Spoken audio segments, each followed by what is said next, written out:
Angles of a polygon. आज की video में हम पॉलीगॉन के एंगल्स के बारे में पढ़ेंगे। पॉलीगॉन्स किसे कहते हैं?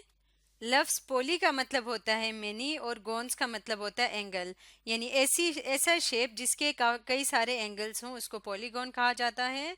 पॉलीगॉन के लिए उसके साइड्स का स्ट्रेट लाइन होना ज़रूरी है और क्लोज्ड फिगर होना ज़रूरी है। जैसे कि ये एक ट्रायंगल है, ये स्मॉलेस्ट पॉसिबल पॉलीगॉन है जिसके 3 साइड्स हैं और 3 ही एंगल्स हैं। इससे छोटा पॉलीगॉन नहीं बन सकता क्योंकि पॉलीगॉन के लिए साइड्स का स्ट्रेट लाइन होना ज़रूरी है और क्लोज्ड होना ज़रूरी है। तो अगर मैं कोई ऐसी शेप बना दूं तो ये पॉलीगॉन नहीं होगा क्योंकि ये क्लोज्ड नहीं है। इसी तरह से कोई इस तरह की कर्व शेप भी पॉलीगॉन नहीं होगा। तो जब हम पॉलीगॉन के एंगल्स की बात करते हैं तो इसमें 2 तरह के एंगल्स होते हैं। यहाँ पे सबसे पहले मैं स्मॉलेस्ट पॉसिबल पॉलीगॉन यानी कि ट्रायंगल ड्रॉ करती हूँ और इसके ज़रिए से हम डिस्कस करते हैं। इसके इन एंगल्स को हम नाम दे देते हैं एक्स, वाई और जी। तो ये जो एक्स वाई जी है इनको कहा जाता है इंटीरियर एंगल्स। इंटीरियर एंगल्स हैं इसमें एक्स, वाई और जी, यानी कि उस शेप के अंदर जो एंगल्स बनेंगे उनको कहा जाएगा इंटीरियर एंगल्स। जबकि अगर हम इन्हीं साइड्स को एक्सटेंड करें, जैसे ये वाली साइड है, इसको अगर हम आगे फर्दर थोड़ा सा एक्सटेंड करते हैं इस तरह से, तो यहाँ पे जो एंगल बनेगा ये वाला एंगल, इसको एक्सटीरियर एंगल्स कहा जाता है। ये क्या है? ये एक्सटीरियर एंगल है। मिसाल के तौर पे इस एंगल को मैं ए नाम दे देती हूँ। इसी तरह से इस साइड को जब हम एक्सटेंड करेंगे तो यहाँ पे जो एंगल बनेगा इसको एंगल बी नाम दे देती हूँ। और इसी तरह इस साइड को जब आप एक्सटेंड करेंगे तो ये जो एंगल बनेगा ये एंगल, इसको हम सी नाम दे देते हैं। तो इस ट्रायंगल के अंदर जो एक्सटीरियर एंगल्स हैं वो हैं ए, बी और सी, जो कि ट्रायंगल से बाहर हैं। और वो कैसे बनता है? किसी भी एक साइड को एक्सटेंड करने के बाद अगली साइड के साथ जो एंगल बने वो एक्सटीरियर एंगल होता है। तो किसी भी पॉलीगॉन में जितने इंटीरियर एंगल्स होते हैं उतने ही एक्सटीरियर एंगल्स होते हैं। ट्रायंगल में क्योंकि 3 इंटीरियर एंगल्स हैं तो 3 ही एक्सटीरियर एंगल्स होंगे। तो सबसे पहले हम अगर इंटीरियर एंगल की बात करें किसी भी पॉलीगॉन के, तो sum of interior angles of a polygon, यानी किसी भी पॉलीगॉन के इंटीरियर एंगल्स का जो सम होता है उसका फॉर्मूला हम लिख सकते हैं n-2। इसको मल्टीप्लाई करेंगे 180 डिग्री से तो उस पॉलीगॉन के इंटीरियर एंगल का सम आ जाएगा। यहाँ पे n का क्या मतलब है? n नंबर ऑफ एंगल्स को कहते हैं। जैसे कि ट्रायंगल में 3 एंगल्स हैं तो n की जगह पे क्या आएगा? 3 आ जाएगा। इसी तरह किसी भी पॉलीगॉन के जो एक्सटीरियर एंगल्स हैं उनका सम किसके इक्वल होता है? उनका सम हमेशा इक्वल होता है 360 डिग्री के। तो ये दोनों जो प्रॉपर्टीज है ये किसी भी टाइप के पॉलीगॉन के लिए ट्रू होगा। और जैसे कि हम जानते हैं कि पॉलीगॉन 2 तरह के होते हैं और वो 2 टाइप्स होते हैं, regular and irregular polygons. Regular polygon क्या है? ऐसा पॉलीगॉन जिसके सारे साइड्स और एंगल्स की मेजरमेंट सेम हो। मिसाल के तौर पे अगर मैं एक इक्विलेटरल ट्रायंगल ड्रॉ करती हूँ तो ये क्या होगा? ये एक रेगुलर पॉलीगॉन होगा जिसके सारे साइड्स की लेंथ बराबर होगी और सारे एंगल्स की लेंथ भी बराबर होगी। तो ऐसा पॉलीगॉन जिसके सारे साइड्स और एंगल की लेंथ आपस में बराबर हो उसको रेगुलर पॉलीगॉन कहा जाता है। जबकि इरेगुलर पॉलीगॉन क्या है? मिसाल के तौर पे मैं एक ट्रायंगल ड्रॉ करती हूँ इस तरह से, तो यहाँ हमें नज़र आ रहा है कि इस ट्रायंगल के सारे साइड्स की और सारे एंगल्स की लेंथ बराबर नहीं है। तो ऐसी शेप को, ऐसे पॉलीगॉन को इरेगुलर पॉलीगॉन कहा जाता है। तो हम अपनी वीडियो में रेगुलर पॉलीगॉन के एंगल्स के बारे में स्टडी करेंगे। जैसे कि हमने पहले जिक्र किया कि किसी भी पॉलीगॉन के इंटीरियर एंगल्स का सम इस फॉर्मूले से कंप्यूट किया जा सकता है और एक्सटीरियर एंगल्स 360 के इक्वल होता है। ये दोनों फॉर्मूले रेगुलर और इरेगुलर दोनों पॉलीगॉन्स के लिए ट्रू हैं। तो अब हम देखते हैं कि अगर रेगुलर पॉलीगॉन हो तो उसके इंटीरियर एंगल्स किसके इक्वल होते हैं, यानी कि अगर वो रेगुलर पॉलीगॉन होगा तो उसके एंगल्स की मेजरमेंट सबकी बराबर होगी और साइड्स की भी। तो इस केस में रेगुलर पॉलीगॉन के किसी एक एंगल का मेजरमेंट फाइंड करने का फॉर्मूला क्या है?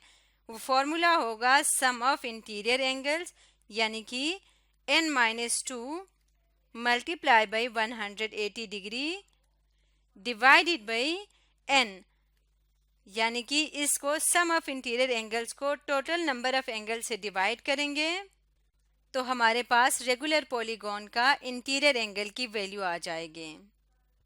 और इसी तरह से अगर हमने एक्सटीरियर एंगल की वैल्यू फाइंड करनी हो रेगुलर पॉलीगॉन के लिए तो इसका अगेन यही फॉर्मूला होगा सम ऑफ एक्सटीरियर एंगल, जो कि है 360 degree divided by total number of exterior angles, जो कि n के इक्वल होगा। तो उससे हमारे पास हर एक एक्सटीरियर एंगल की वैल्यू अलग से आ जाएगी। अब इन फार्मूलाज को हम डिफरेंट शेप्स के ऊपर अप्लाई करके एंगल्स की वैल्यू फाइंड करेंगे। तो सबसे पहले हम बात करेंगे रेगुलर ट्रायंगल के बारे में। यहाँ से आगे जितने शेप्स की एंगल की हम बात कर रहे हैं वो हम रेगुलर शेप्स की बात कर रहे हैं। ये एक ट्रायंगल है, रेगुलर ट्रायंगल है, सॉरी इक्विलैटरल ट्रायंगल है, जो कि एक रेगुलर पॉलीगॉन है। अब इसके एंगल्स की मेजरमेंट हमने फाइंड करनी है तो इसके लिए ये वाला फॉर्मूला यूज करेंगे, जो कि है n-2 multiply by 180 degree over n। तो यहाँ से अगर हम अगर हम देखते हैं तो इस ट्रायंगल के अंदर कितने एंगल्स हैं? 1 2 3, 3 एंगल्स हैं। तो इसका मतलब ट्रायंगल के केस में n किसकी इक्वल है? n इक्वल है 3 के। तो यहाँ पे हम वैल्यू पुट करते हैं 3-2 multiply by 180 degree over n, sorry n की जगह पे आएगा 3। तो 3-2 1 के इक्वल आ जाएगा। 1 इंटू 180 180 ही आ जाएगा। 180 डिवाइड बाई 3 करेंगे तो ये किसकी इक्वल आ जाएगा? 3 1 ज़र 3 और 360 ज़ार 180, यानी कि एक इक्विलैटरल ट्रायंगल के हर एंगल की मेजरमेंट क्या होगी? 60 60 और 60 होगा। और इसी तरह से अगर हम इसके इंटीरियर एंगल्स का सम फाइंड करना चाहें तो वो ये फॉर्मूला होगा n-2 मल्टीप्लाई बाई 180। तो n-2 मल्टीप्लाई बाई 180, तो यहाँ पे n था 3, 3-2 1 आ गया था, तो ये आ जाएगा 1 मल्टीप्लाई बाई 180, जो कि 180 डिग्री के इक्वल ही आएगा। इसी तरह से एक और शेप को भी देखते हैं रेगुलर पॉलीगॉन को। ये है 1 2 3 4 5 6, इसके 6 साइड्स हैं तो इसको कहते हैं हेक्सागोन। 6 साइड्स हैं तो 6 ही एंगल्स होंगे, जितने साइड्स होते हैं उतने ही एंगल्स होते हैं। तो अब हम हेक्सागोन के सम ऑफ इंटीरियर एंगल्स को पहले फाइंड करते हैं।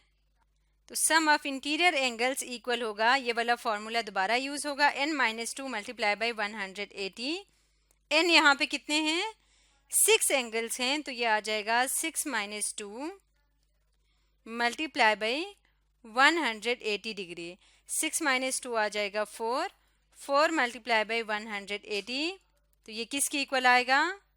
ये आ जाएगा 720 डिग्री के इक्वल आ जाएगा। 4 को जब 180 से मल्टीप्लाई करेंगे, यानी कि एक हेक्सागोन के जो इंटीरियर एंगल्स हैं उनका सम 720 के इक्वल आता है।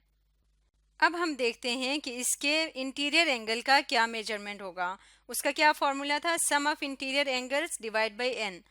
सम ऑफ इंटीरियर एंगल्स हमारे पास है 720 डिग्री, तो ये आ जाएगा 720 degree divided by n। n क्या है? टोटल नंबर ऑफ एंगल्स, जो कि 6 की इक्वल है।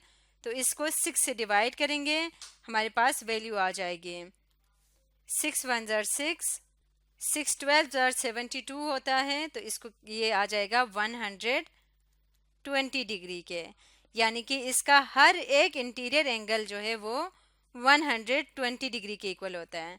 और जैसे कि हम जानते हैं एक्सटीरियर एंगल का सम 360 डिग्री के इक्वल होता है, तो उसका एक एक्सटीरियर एंगल का मेजर फाइंड करने का क्या तरीका होगा? 360 divided by total number of angles, जो कि n है।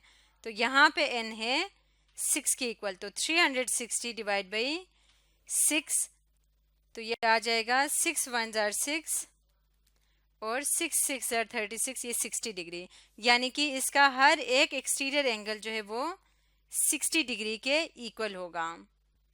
इस तरह से इस जनरल फार्मूला की मदद से हम किसी भी टाइप के पॉलीगॉन को उसके इंटीरियर एंगल्स का सम फाइंड कर सकते हैं, चाहे वो रेगुलर हो या इरेगुलर हो। इसी तरह एक्सटीरियर एंगल्स का सम हमेशा 360 डिग्री के इक्वल होता है, लेकिन रेगुलर पॉलीगॉन के केस में हम एक एक एंगल की भी वैल्यू अलग से फाइंड कर सकते हैं, जिसका फॉर्मूला क्या है, sum of interior angles divide by n करेंगे तो हर एक इंटीरियर एंगल की वैल्यू आ जाएगी, और एक्सटीरियर एंगल के लिए हम 360 डिग्री को n से डिवाइड करेंगे तो हमें उसके एक्सटीरियर एंगल की वैल्यू मिल जाएगी। तो आज की वीडियो में हमने सीखा एंगल्स ऑफ अ पॉलीगॉन के बारे में।